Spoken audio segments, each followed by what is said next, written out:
Alright, welcome back to another episode of EBen Evaluates. Today we have Kamiks, who recently got the new world record in GTA 3, any percent, with like a 1 hour and 20-second time.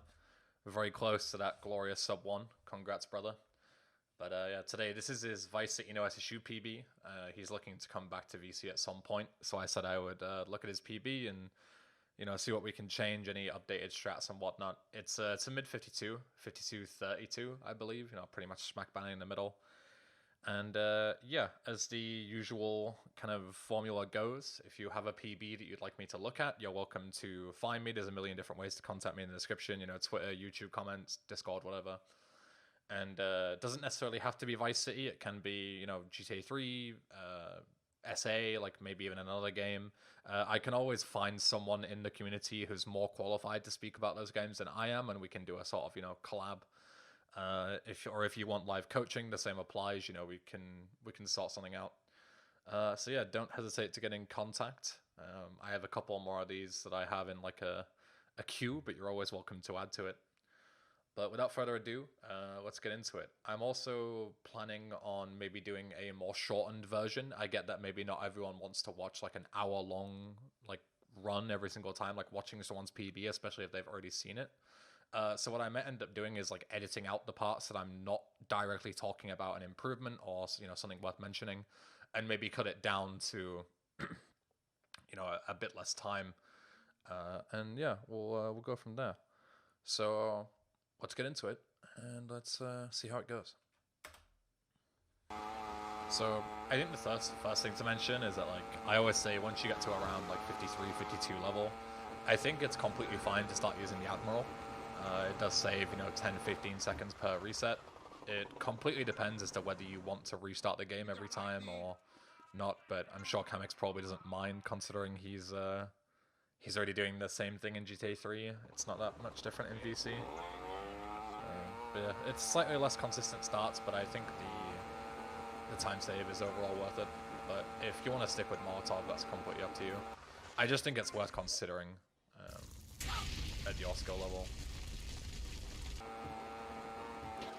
So it's very important here when you're doing these kind of drives, especially with the Faggio, that a lot of people kind of make the mistake of they constantly kind of tap left and right in order to make sure that they have the perfect angle in order to avoid concrete peds or whatever. But that's not the kind of mindset that you need to get into. You either need to do tiny micro adjustments, such little micro adjustments that you don't stop leaning forward to gain speed, or you just pick an angle and stick with it. And if you happen to hit a concrete ped and fall off, then you bite the bullet, so to speak. But with these kind of drives where you see that you're tapping left and right like this, it's all time that you're not leaning forward, and especially on the Faggio, you lose a lot of speed doing that on these kind of drives.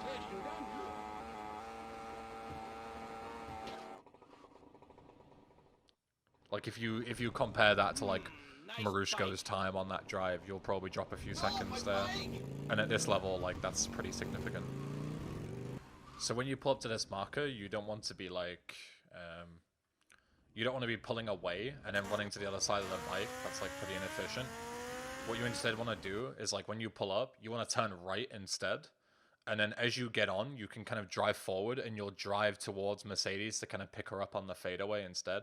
If you pull away, then obviously you have to wait longer for her to get on, and then yeah, it's just slightly unoptimal. That was a pretty clean drive, but yeah, you're just gonna be careful. The same thing applies to the PCJ, where this was a very solid drive, but you can see whenever you're turning like this, you're not actually leaning forward, so you're losing that speed because you're constantly micro adjusting. But it's just about kind of having that faith in yourself, it's a confidence thing more than anything.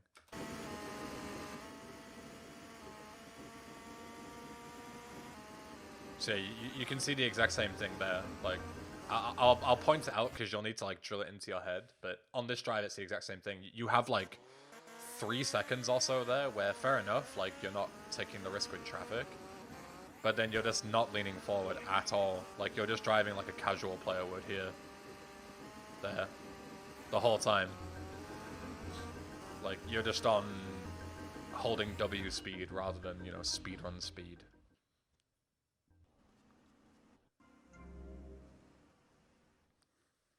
That was a very off cycle, but you got away with it. This way. I respect it. Local gun shop's a couple of blocks away. So usually you'd want to avoid killing groups there because they can shoot your tires if you aggro the other guys, but I can kind of agree there. I think we would all agree that there wasn't exactly a lot you could do about that section, you know? There was cars on every possible lane that you could have taken, and your only choice was to drive through them. So I think that's fair enough.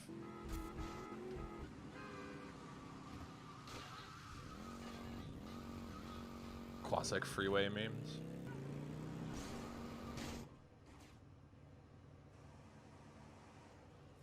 Classic freeway memes. Hey,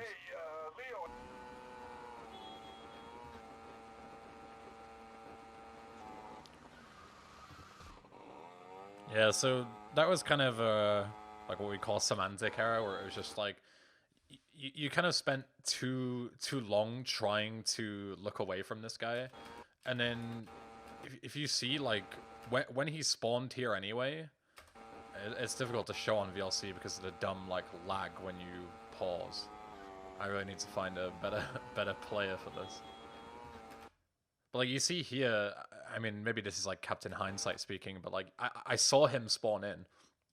So at that point, like you've already kind of hit the trigger, so there's no real need to look away. Like you're not going to spawn in anything closer. So yeah, I think at that point you just kind of cut your losses and cut on the inside. But I think it's a fair enough mistake to make by just, you know, not quite realizing what the best move was. But yeah, I think just cutting your losses and cutting on the inside there was the right play.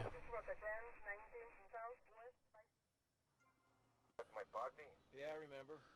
So I don't know when exactly this this PB was done, so maybe weaponless sliding wasn't in the route back then.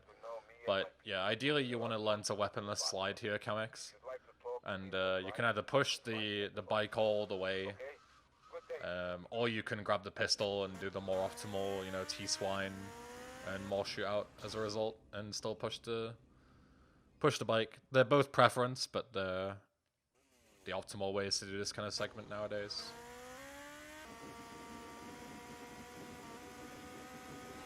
Oh goodness. That is a risky route, okay. I respect it. I would never take the grass there purely because of how many pedestrians there are and how likely you are to just eat shit. But if you want to go for it, I respect it.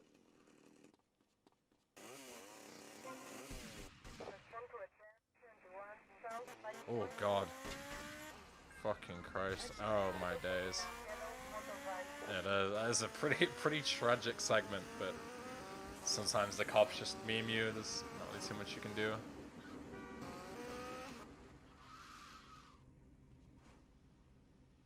Yeah, slightly too much speed on the swag exit, but oh dear. Oh dear.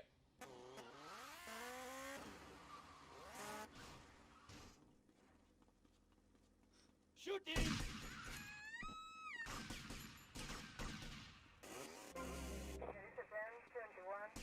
Alright, so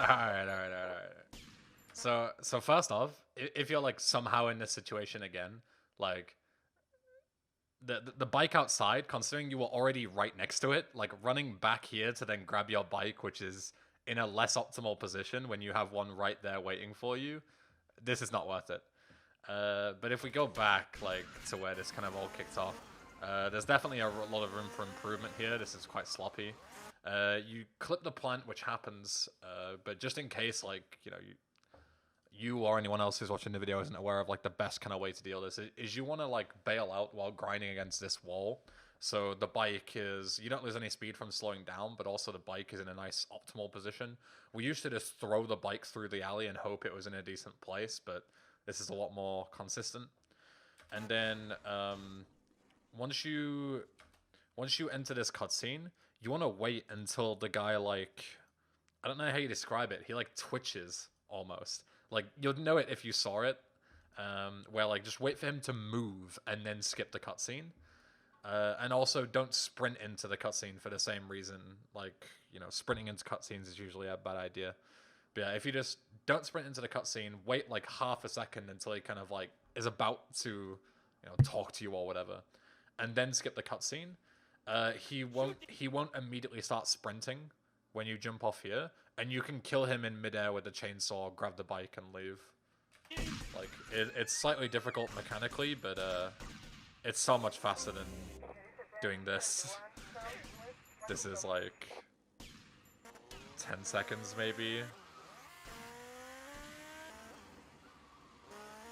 Just from kind of iffy decision making.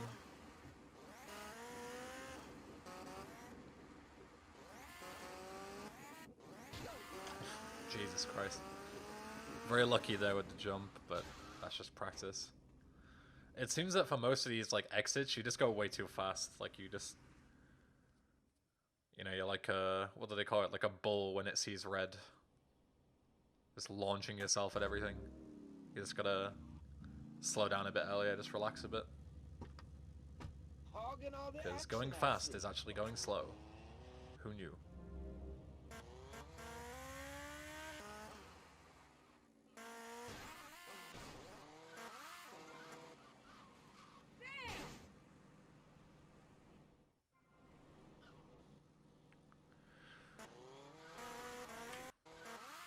So when it comes to making this replay, what I would always recommend is like backing up your bike so when you get off, you're still on top of the close icon, and then you can press F, and while Tommy is actually getting on the bike, like in the animation, then you can make the replay to lose 0 frames making it, rather than like getting off, awkwardly walking around Lance, waiting for the fade, then making the replay, then getting on. If you just back up into the marker, you can do it all in kind of one seamless transition.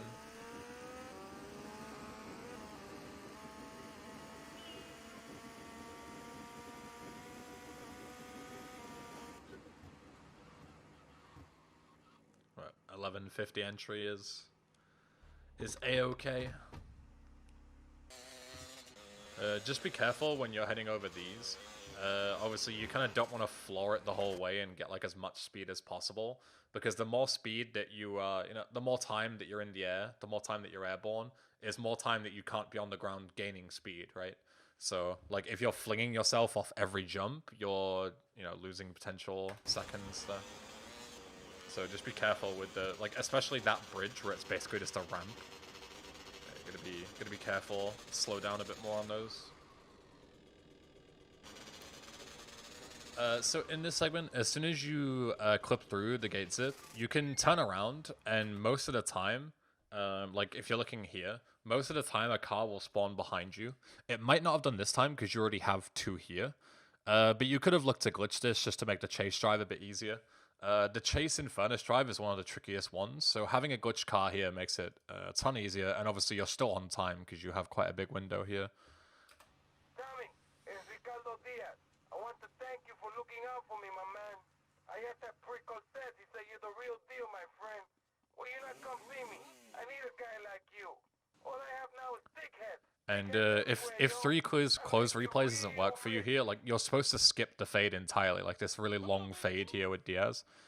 You're supposed to entirely skip that. If 3 close replays usually works for you, the reason it didn't work that particular time, it's different for everyone, of course, but like if you're doing 3, it usually means that it would usually work. The reason it didn't work is because you moved after playing them.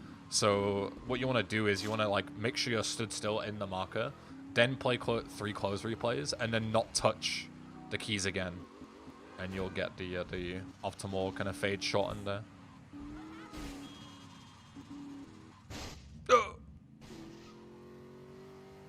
Yeah, I'd be pissed off too if I hit that. So you have kind of a strange reference here for when to like properly run past the guy. I don't know if that's intentional, that run back and then this, but it seems a little convoluted. All that I do is I just sprint like optimally as possible up until this wall here, and then I just take like the equivalent of 2 steps, like 1, 2 into it, like while still tapping sprint, and then sprint all the way. If what you do here works for you, then all good, but it seems a little strange, the setup that you use.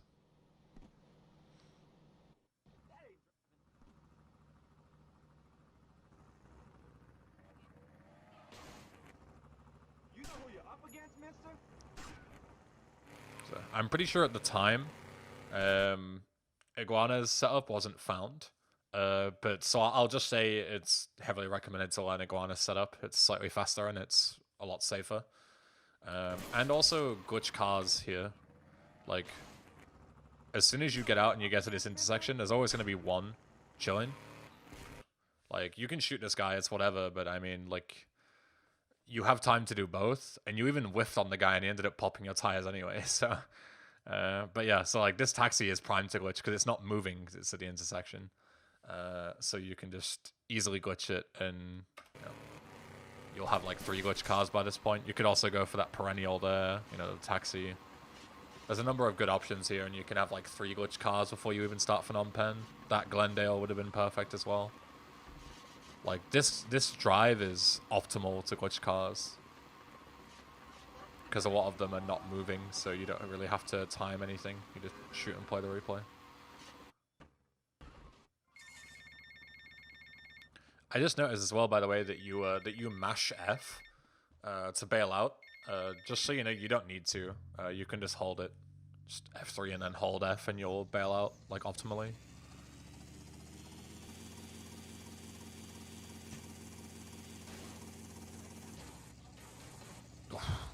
Christ. So that flight was super promising until the final bit. You just weren't lined up properly. Like you need to line up straight with this kind of reference where like the mission marker would be, or with this like the other one I know Anti used this was like this little rail here, I suppose. But yeah, if you come down at like an angle like this, like you can see you're not aligned properly and you're at an angle, your tail is gonna hit the pool hitboxes and yeah, this is gonna happen and you're just gonna spin. Like, you can come down as fast as you want, but you are just gonna blow up heli after heli if you come down like that at an angle. You need to be straight. That's like the #1 thing.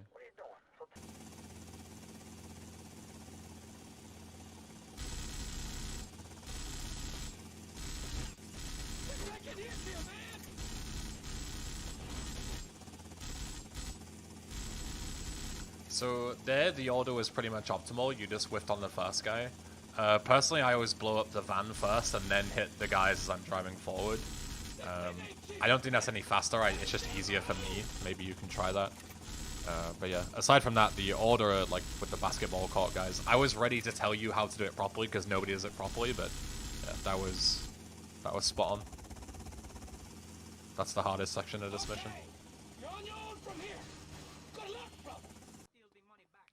So there is like a minor optimization you can do here where when you drop off, you switch to the chainsaw in midair, cancel the fall and hold left click and you'll chainsaw off the door like while you're recovering from the stumble. Saves you opening the door. It's very minor, but Marushko screams at people if you don't do it, so... Fucking Jesus Christ. Holy moly.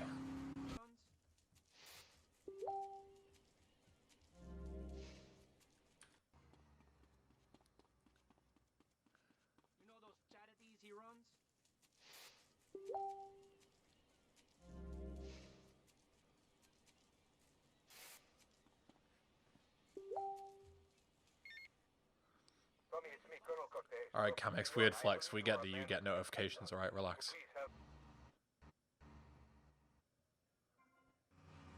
We got some competition. So Tommy, we know it was Diaz busted our deal. So in terms of this reference, the one that I was always taught was, so you want to hold like space in order to drive forward, but then you start holding A as soon as the last boat comes into view. It's like 3 now. Because otherwise, if you hold A any later like you did, you just go flying off to the other side of the map before turning around. So yeah, you want to hold A bit earlier there. And yeah, just not drive into anyone else. That's also a pretty optimal way to do this mission. Alright, relax, man.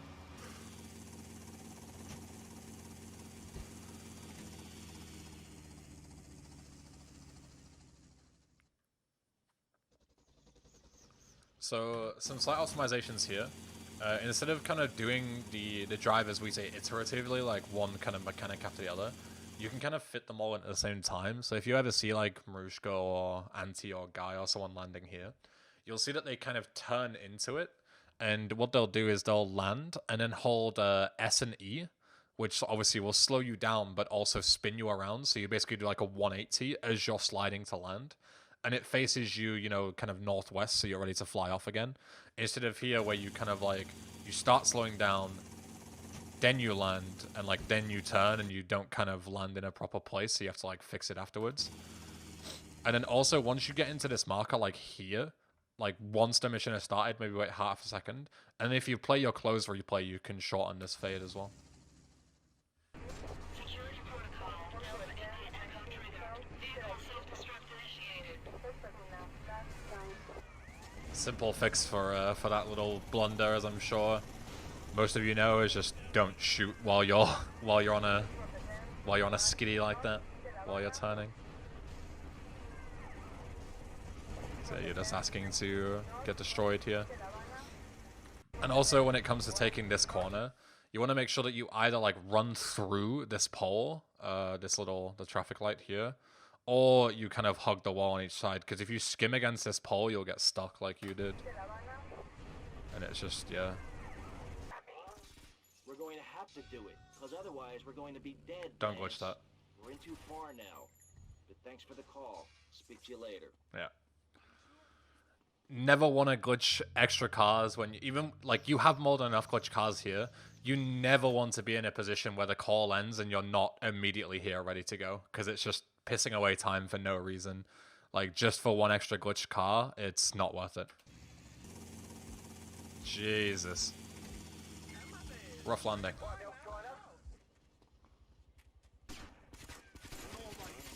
There goes my careful planning blown to shit. So Thanks to you. You screwed up real good, lad. the thing that you do at the end of Phnom Penh, where you face a certain direction in order to have that when you gain control, the same thing applies here. So as soon as you kind of are about to trigger lands, you want to do a 180 and look, you know, out towards the construction, because the same applies. Otherwise, you have to turn around here, and you know there's more chance of you taking damage, more chance of Lance dying, blah blah.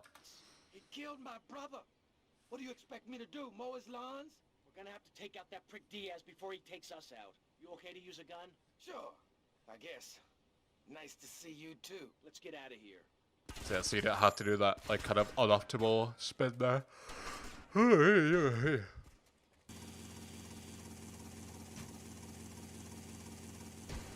Alright, so this landing is definitely something you want to work on if you're kind of going into the, you know, 52, 51 territory.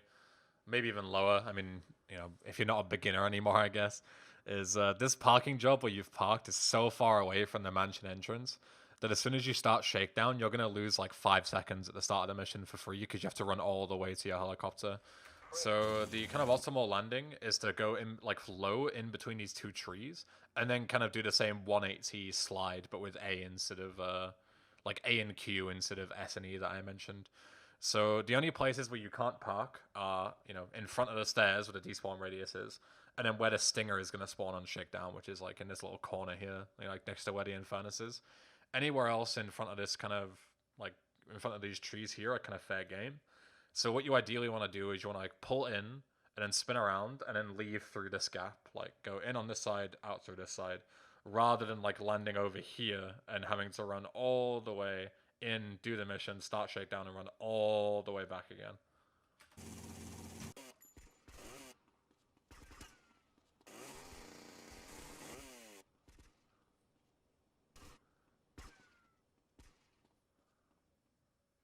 So regarding to losing all your stamina there, I'd always recommend not holding sprint to try and clip through the door.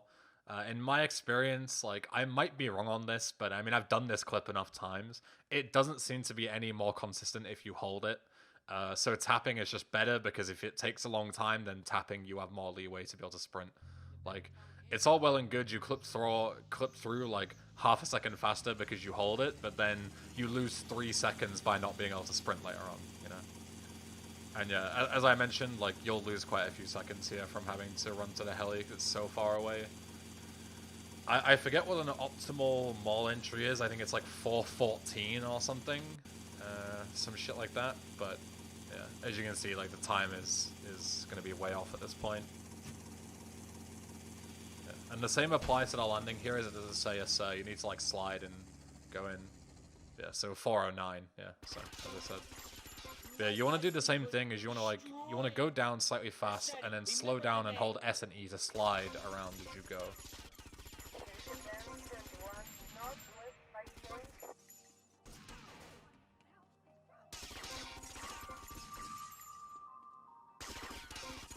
My store! My wonderful store!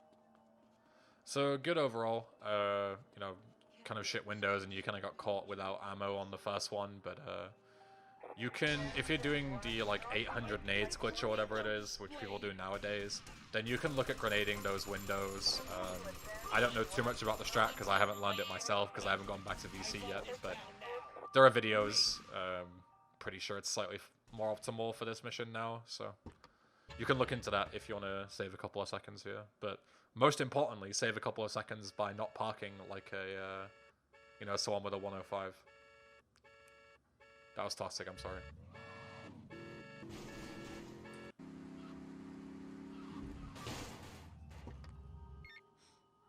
Tommy, son, have I got a surprise for you? I'm down at recording studios with some major artists. I hope you grab the health here. You pay us a visit. You know it makes sense, don't ya? See you later. Good lad.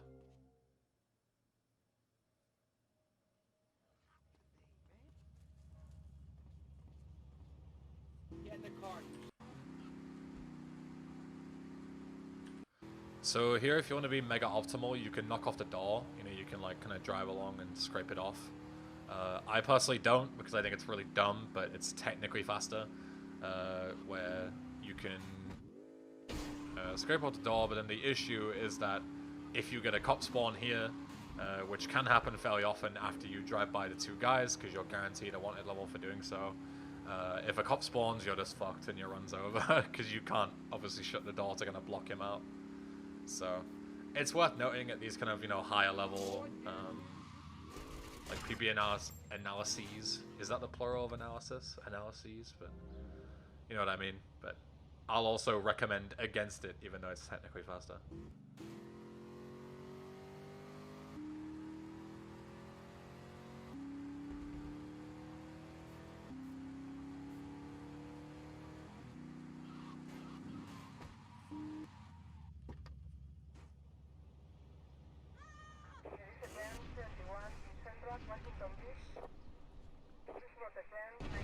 So that second nade throw looked a bit high, but it seemed to work, so I won't really comment too much on that.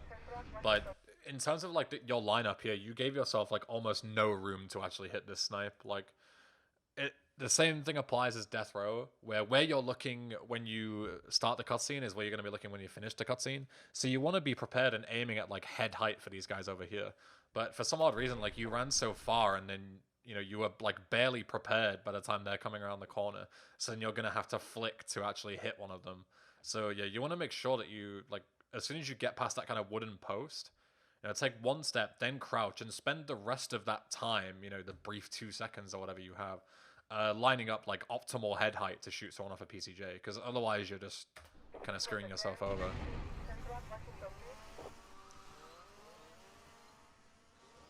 Yeah, so you see you had to like kind of flick into them to hit them.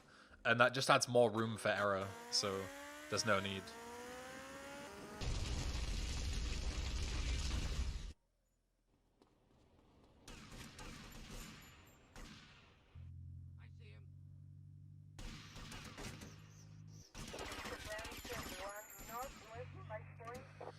So, regarding that guy, I can completely understand that he might have, you know, busted you and you wanted to be safe. If you go into the, I forgot what the camera's called, but it's basically the one where it's like super close up. You can actually drive by with the Uzi out of the helicopter. It's definitely a bug because for some reason when you shoot, it also makes like the M60 bullet sound. So it's definitely not intended.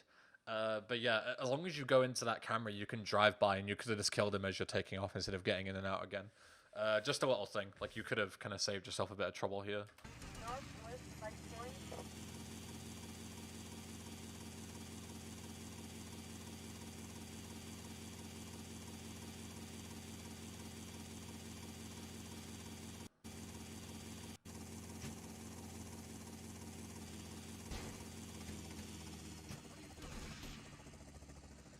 And here another kind of minor thing. When you want to trigger markers, you can right-click and aim with weapons and you'll trigger them instantly, like ones where you need to be stood still. So you can sprint into this marker, press E, and then press right mouse. It'll switch to your M4, you'll aim with it, and you'll immediately trigger the marker instead of having to wait here for a second. Also, again, very minor, but it's super easy to do, and you should always be doing it. So I would say at this level, it's worth considering skipping armor if you're on 91 health. 91 is a lot. I always go by the theory that if you're going to die on 100, it means you'll also die on 200. It's just the way this mission is. Sometimes you get slaughtered, sometimes you take no damage at all. And I would say anything above like 80 health is enough for most circumstances. So I would have personally skipped armor here. Again, if you're on this good pace with a 53, like if you're 50 seconds ahead, I can completely understand wanting to play as safe as possible and just get the run finished and get a good time. But, you know, like, assuming that you want to be as optimal as possible, I think armor skip would have definitely worked here. Because at this level, you have such optimal movement here that you're not going to take a lot of damage unless you make any kind of key mistakes. As you can see there, like, you would have been fine. The only kind of thing I would recommend doing if you want to be like as optimal and safe as possible here is when you're sprinting through, as you're about to go around this corner, hold left click and Tommy will like bring up the machete to like, you know, he doesn't swing when you click left click, he swings when you let go. So you can like pre-hold left click and as soon as you go around the corner, let go and Tommy will slice that first guy, this dude. And, you know, he will, you know, not attack you. And you're much less likely to take 100 or 200 damage. And you don't slow down, because you can sprint with the katana, obviously. So, that's the only thing I would recommend there, but everything else was fine, and you took no damage, so... Captain Hindsight would have won this one.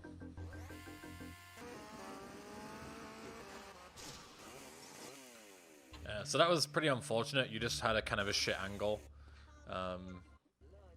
in terms of hitting the bike, and you ended up just, yeah, not being in time because you knocked the Cherry Poppers van out of the way, but, I mean, pretty easy to figure out what the problem was there.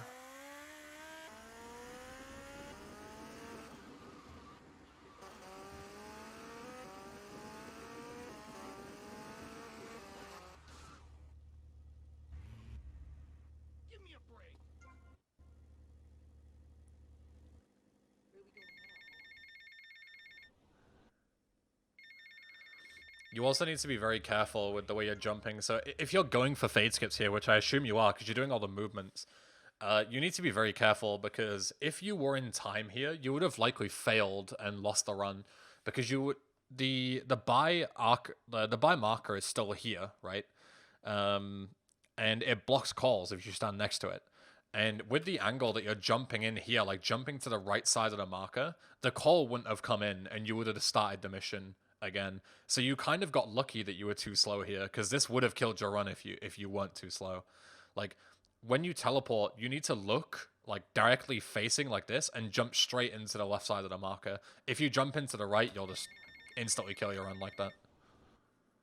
So you need to be very careful here because, like, as I say, the fact that you were too slow might look bad, but it's the only reason this run is still alive.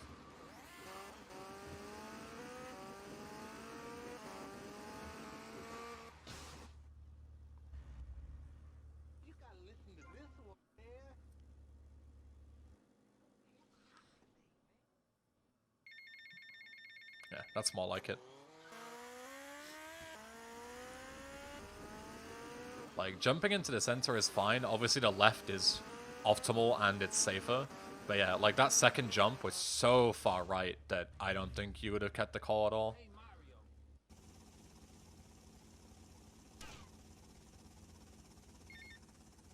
Tommy, it's me, Lance. Keep your mouth shut there, Tommy, because I ain't got no time to talk. I ain't interested in what you gotta say. Why should I be? You don't care about me. I don't know what the constant switching to the chainsaw was like. Maybe you just kind of forgot your inventory management, but You're not welcome. yeah, it happens. You're not welcome. I gotta go. But yeah, I'd always recommend, like, Making sure, like, it's better to make sure that you know what weapon you have if you're not too sure. It's always best to kind of check to make sure that you don't screw this up. So I respect if you were just making sure you had the right weapon, like, one button away. Makes sense to check. But it seemed like you were just kind of panicking, I don't know. But and flexing the notifications, of course. That was overall a good CTC. The only thing that I would say is that when you start the mission, like when you're waiting for the phone call to come through, there's no real reason to not push the bike like all the way back, right? Like you're gonna be sat here, so why not push the bike so you're right next to it? Especially if you're gonna like pre-equip the M4 to snipe the guys. Why would you not just push the bike so it's right next to you and you just can get on immediately? You know, it's just gonna allow you to kill each group faster. Like every single runner that I see, apart from like Rock, seems to like just keep the bike in this weird like out there position that you have to run to it every time. Just, again, no reason to just not push the bike that bit more, so you don't have to like awkwardly walk to it like this, like waddle to it with the M4. But aside from that, that was clean.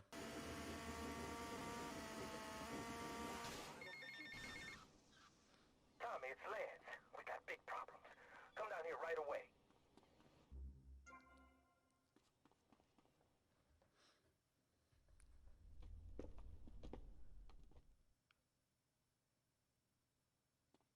And yeah, 50-12 when you finish the fade, 52-32. So this is right on schedule. Didn't lose any time here. But yeah, so overall, pretty solid run. You know, definitely outdated by modern standards because you know how it is. Like this run is probably a year plus old at this point, maybe even more, since Kamiks has been going hard on GTA 3. But it's very solid considering the fact that you're mainly a GTA 3 player. And like not that much carries over in terms of actual you need real mechanical talent to be able to get to such a high level in VC in such a short amount of time. But yeah, there's definitely a lot of kind of semantics to improve upon, quite a few mechanical errors. So at Kamiks, I don't think you've hit your ceiling yet. A 51 is definitely doable. Maybe even lower if you want to put a serious amount of effort into VC. But yeah. Grading, I would put that as like an A-, I would say. I think you're well out of B territory, but at the same time, for those higher grades, you need to be, there's a lot of kind of mistakes that nobody should be making that you still make. Even ones that I would say that beginners should be passed, that we've hopefully talked about in this VOD.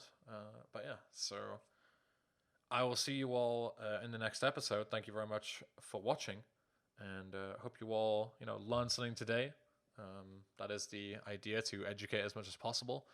As I said at the start of the video, if you have a run that you would like to see be evaluated, or if you're interested in any sort of like live coaching, or in general just have any questions about speedrunning, you know where to find me: Twitter, YouTube, Discord, basically anywhere where there is some kind of connection with me, you can find me. My messages and DMs and whatnot are always open. But yeah, so hope you had a good time watching. Let me know, assuming that I actually do the kind of more edited down style rather than like the hour raw VODs. Let me know what you think. Do you like them? Do you prefer the more kind of uncut edition, so to speak? Let me know in the comments. And yeah, I'll see you in the next episode. Have a great day. See you later.